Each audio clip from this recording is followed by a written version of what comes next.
So usually when you read a business headline announcing a company just raised its delivery targets to, say, 70,000 vehicles, the immediate reaction is to just pop the champagne. Right. It sounds like a pure, unmitigated win. Exactly. You see that number and you think, well, the demand is there, the product is a hit, and everything is just moving up and to the right. Yeah, and the market certainly likes to read it as a simple growth story. Yeah. But looking at the recent earnings reports and, the financial analysis surrounding this latest Rivian announcement, I mean, a very different picture emerges. Yeah. This is not just a happy story about electric vehicle demand being hot. It is really a high-stakes countdown for survival. Welcome to our analysis. Huh. Because our mission today is to decode what this guidance raise actually means for Rivian, and honestly, what it means for you as the listener. Definitely. Because whether you are obsessed with EVs or business strategy or just curious about how physical products actually get made at a massive global scale, well, this is a masterclass in the unforgiving reality of manufacturing economics. It really is. Yeah. I mean, we are looking at the brutal transition that every single auto startup eventually faces. Right. Moving from a highly praised, promising prototype to proving it can be a profitable, humming industrial machine. And that transition is where most hardware startups go to die. Oh, absolutely. Building an incredible prototype, or even a few thousand premium models, it requires a very specific type of engineering brilliance. Yeah. But manufacturing at immense volume requires something else entirely. It requires controlling the cost of every single microscopic component. And maintaining quality. Exactly. Maintaining quality standards across tens of thousands of units and ensuring you don't burn through all your cash before the factory reaches its maximum speed. So let's ground this in the baseline numbers from the recent reports. Rivian delivered 12,194 vehicles in their second quarter, which actually beat their own internal outlook. And riding that momentum, they bumped up their full-year delivery target. So they had been aiming for somewhere between 62,000 and 67,000 vehicles, and they raised that ceiling up to a solid 65,000 to 70,000. Yeah, and they credited that boost to demand across their entire lineup. So that's the R1 premium vehicles, their electric delivery vans, and the crucial first deliveries of the new R2 midsize SUV. But relying on those premium early models like the R1T pickup and the R1S SUV, I mean, that is a strategy with an expiration date. Right, because those $80,000 or $90,000 vehicles establish the brand. Yeah, they proved Rivian's engineering chops. The problem is premium vehicles alone simply cannot carry Rivian's long-term valuation. No, they can't. The addressable market of people who can afford a luxury off-road EV just isn't big enough to sustain a massive publicly traded automaker. The initial vehicles are really just the proof of concept. The R2 is the survival vehicle. It is designed to be the bridge to the everyday mass market. So seeing those early R2 deliveries begin is a massive milestone because it offers the first tangible evidence that Rivian might actually have a path from aspiration to true scale. Think of the R1 like a bespoke tailor. Yeah, I like that. It's high margin, low volume, you get a ton of buzz, celebrities wear your suits, and everyone praises the craftsmanship. And if a stitch is slightly off, the tailor can just fix it by hand. Exactly, because the high price tag covers that extra labor time. Yeah. But moving to the R2, I mean, that is like trying to build a global fast fashion supply chain. The machines have to run flawlessly, 24 hours a day, 7 days a week. Yes, because at a lower price point, you simply do not have the profit margin to fix mistakes after the car comes off the assembly line. Every single process has to be perfectly automated. That bespoke tailor to fast fashion transition is the perfect lens for this. And it really highlights the friction in their current pricing. How so? Well, the launch version of the R2 that recently started early deliveries is hovering near $58,000. And while that is significantly more accessible than their flagship R1, I mean, a $58,000 vehicle is still a premium purchase for the average family, especially in an economy grappling with high financing costs. Which means selling that $58,000 version to enthusiastic early adopters is really only phase one. The true mass market test is the lower-priced R2 expected later, which targets the $45,000 mark. And building a $45,000 electric SUV is mechanically and logistically incredibly difficult. You have to strip out costs without stripping out the brand identity. That's a tightrope. It is. You have to negotiate aggressive supplier contracts for hundreds of thousands of parts. You have to design the vehicle architecture so robots can assemble it faster with literally zero manual intervention. All while dealing with fading government incentives. Exactly. Doing all of that amid cutthroat competition from legacy automakers is a monumental engineering and financial hurdle. So, when you look at the math required to clear that hurdle for the rest of this year, it is honestly daunting. Rivian delivered roughly 22,600 vehicles in the first half of the year. Right. To reach just the midpoint of their newly upgraded forecast, they need nearly 45,000 vehicles in the second half. Yeah, they are looking at around 22,500 deliveries in each of the next 2 quarters. They literally have to double their output from the first half of the year. And what does that actually look like on the factory floor? I mean, we aren't just talking about moving numbers on a spreadsheet. No, we are talking about rolling a finished, quality-checked vehicle off the line every few minutes. It means the supply chain cannot have a single hiccup, like a delayed shipment of microchips or a faulty batch of windshield wiper motors could derail the entire quarter. The R2 growth engine absolutely has to roar to life right now. The physical reality of that ramp-up leaves zero room for error. That headline about raising delivery targets is a probability upgrade. It's not a victory lap. Right, they haven't crossed the finish line. Exactly. They've just proven they have the operational speed to stay in the race. But surviving until that $45,000 R2 arrives at full volume requires immense amounts of cash. And since retail consumer demand is fluctuating wildly due to those high interest rates we mentioned, well, Rivian is being forced to rely on a completely different kind of customer to keep the lights on. To keep the assembly lines moving. Yeah. And that is the commercial van business. The B2B lifeline. Yes. Fleet demand operates in a completely different universe than consumer demand, and it really serves as the ultimate stabilizer for an automaker trying to scale. Because consumer demand is emotional. We buy cars based on how they look, the badge on the front, or 0 to 60 times. We get spooked by macroeconomic headwinds and just decide to wait a year to buy.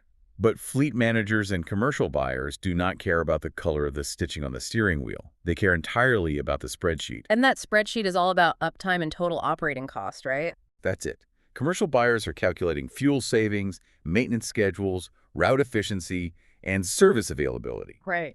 If an electric delivery van shaves a few cents off the cost of every package delivered over a 10-year lifespan, the fleet manager will just sign a massive purchase order. They aren't swaying with consumer sentiment. They are making cold, calculated logistical investments. So having that steady, predictable commercial volume keeps the factory lines humming even when retail buyers are hesitating. Yeah. And keeping that factory moving is really the whole ballgame. Factory utilization is arguably the single most important variable in Rivian's entire financial model. It all comes down to a concept called operating leverage. Let's visualize operating leverage. Imagine you are a concert promoter and you rent out a massive state-of-the-art stadium for a show. Okay, yeah. You have to pay for the venue rental, the lighting rigs, the security team, the sound engineers. All of that is a fixed cost. You pay the exact same amount of money whether 10 people show up or 10,000 people show up. And if only 10 people buy tickets, you are losing an absolute fortune on every single attendee because the cost per person is astronomical. Exactly. But if that stadium is sold out, those massive fixed costs are spread across 10,000 tickets. Suddenly, your cost per attendee plummets, and you start making a profit on every ticket sold. A car factory operates in the exact same brutal logic. The fixed costs are staggering. The robotic stamping presses, the massive paint shop ovens, the depreciation of the heavy equipment, the plant overhead, the long-term supplier logistics. It's massive. Those costs run into the hundreds of millions of dollars, and they do not disappear just because you only produced 20,000 vehicles this quarter instead of 50,000. So when production is low, when the stadium is mostly empty, those massive fixed costs are divided among a tiny number of vehicles. That dynamic absolutely destroys profit margins. It accelerates cash burn to a terrifying degree. But when volume rises, through the combination of R1 sales, commercial vans, and the massive R2 rollout, those exact same factory costs are spread across a huge number of units. Right. The fixed cost assigned to each individual car drops dramatically. That is operating leverage in action. The core investor thesis for Rivian isn't just about selling more electric vehicles. The thesis is that Rivian must make every additional vehicle cheaper to build than the one before it. If they can fill the factory, they lower their unit costs. Lower unit costs improve their automotive gross margin. And an improved automotive gross margin stops the cash from vaporizing. But if a single link in that chain breaks, Like if the vans face a delay. or the R2 production line hits a bottleneck, then the stadium stays empty and the math turns lethal. The physical reality of the factory floor dictates the financial reality of the boardroom. So if fixing the factory and filling the stadium is the main quest, Rivian has also been busy launching some critical side quests, to buy themselves time and capital. Right, they're building out a software and services business, Yeah. and they are signing major strategic partnerships, like the deals with Volkswagen and Uber. Yeah, and those partnerships provide, well, a fourth layer of value beyond just the hardware. Like the Volkswagen deal is particularly revealing. VW is actually stepping in to validate and utilize Rivian's electrical architecture. And their software. Let's look at how that actually helps Rivian survive. Because we hear electrical architecture and it sounds, I don't know, very abstract. Right. But what it really means is the nervous system of the car. Legacy automakers like VW have historically built cars by adding a new, separate computer module for every single feature. One for the windows, one for the brakes, one for the infotainment. Which results in miles of heavy, expensive wiring and software that constantly crashes. Exactly. But Rivian, much like Tesla, uses a centralized zonal architecture. A few powerful computers run the entire car, drastically reducing wiring weight and making over-the-air updates seamless. VW desperately needs that modern architecture because their internal software division has been struggling with massive delays. So Rivian has the architecture, but they desperately need capital to survive the R2 ramp-up. It's a perfect match. It is. VW brings billions in funding, and Rivian brings the technological brain. Even better for Rivian, when VW starts putting this architecture into millions of their own global cars, it scales up the demand for those specific computer chips and components. Which drives the supplier cost down for Rivian, too. Exactly. And then you have the Uber partnership, providing a potential future outlet for autonomous R2 fleets. It all sounds like an incredible safety net, but as brilliant as these software and partnership deals are, they don't solve the core physics problem. No, they don't. Software profits and licensing deals do not erase the need for a healthy, functioning physical vehicle business. A car company cannot outsource its way out of manufacturing economics. Yeah. All the high-margin software subscriptions and VW capital injections in the world will not save you if you are losing tens of thousands of dollars every time you bend metal and assemble a chassis on your own factory floor. The R2 production ramp still has to be executed flawlessly.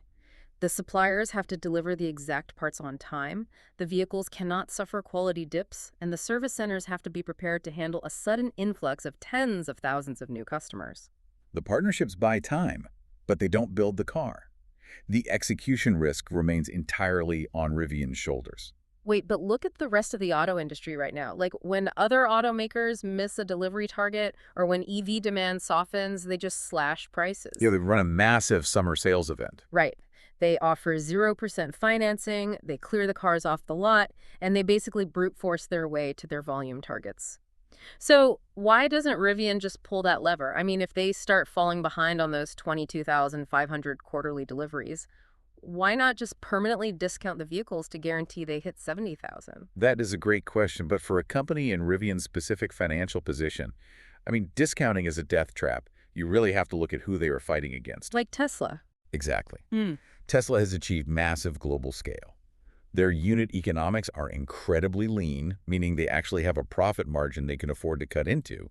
They can drop prices to squeeze competitors and still stay afloat. Ah, I see. And the legacy automakers have an entirely different shield, right? Right.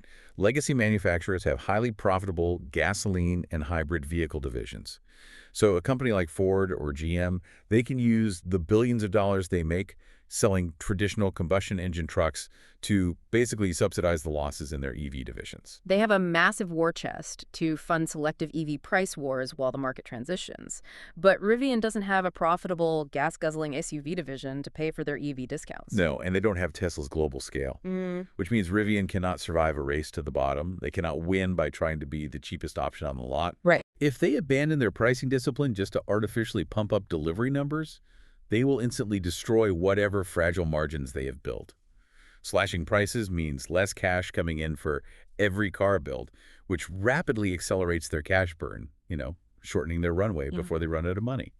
So they have to win on product appeal. They have to offer a vehicle that buyers are genuinely willing to pay a premium for, backed by software and service they trust. And they must produce it using an industrial cost structure that is ruthlessly efficient. They have to earn every dollar of that sticker price. This brings us back to our verdict on the headline we started with. Bumping the target to 70,000 vehicles is a fantastic signal of demand. But the reality underneath the hood is that this target is heavily backloaded into the second half of the year. The factory must run twice as fast. Yeah, the cash burn remains a looming threat, the competition is completely relentless, and the $45,000 R2, which is the vehicle designed to actually unlock the massive everyday consumer market, is still on the horizon. The analysis of this whole situation leads to a very clear conclusion. Rivian has not solved this fundamental problem yet. They have merely earned the right to attempt the solution at scale. They have bought themselves enough time and proved enough demand to keep the capital markets from closing the checkbook just yet. But the upcoming quarters are going to be absolutely decisive. So for you listening, as we wrap up this analysis, you now know exactly what to look for when Rivian's next earnings report drops. Do not just look at the flashy top-line delivery number. Look straight at the financial mechanics. Watch the automotive gross margin. That metric tells you exactly how much it costs to build the cars versus how much they sell them for. Are they proving the operating leverage thesis? Are they making every vehicle cheaper to produce than the last? Also, watch the free cash flow. That is the actual cash left over after they pay for all those massive factory operations, equipment upgrades, and payroll. Because if the free cash flow stays too negative for too long, the countdown clock hits zero, no matter how many cars they sell. Keep an ear out for any mention of supply chain bottlenecks or quality control issues on the R2 ramp. And finally, watch that pricing discipline. As we covered, discounting to move metal is a giant red flag that they are sacrificing margins just to hit a volume target. But if they can hold the line on their prices, achieve scale in the factory, and keep the commercial delivery vans rolling out to fleets, well, this really has the makings of a legendary industrial comeback story. The transition from startup to legacy manufacturer is happening right now in real time. It is. And it leaves us with a fascinating thought for you to mull over. We live in a business era that is completely obsessed with software and tech companies. Oh, absolutely. We praise startups that can scale globally overnight, reaching tens of millions of users instantly just by pushing a new update to their code. It feels so weightless, so frictionless. Yeah, just push a button and you're global. Exactly. But when you look at Rivian's massive struggle to scale, it serves as this stark, almost jarring reminder that conquering the physical world is an entirely different beast. Bending metal. Yeah, bending metal, managing global supply chains of raw materials, and running a profitable physical assembly line day after day. That is still the ultimate unforgiving test of a modern business. Well said.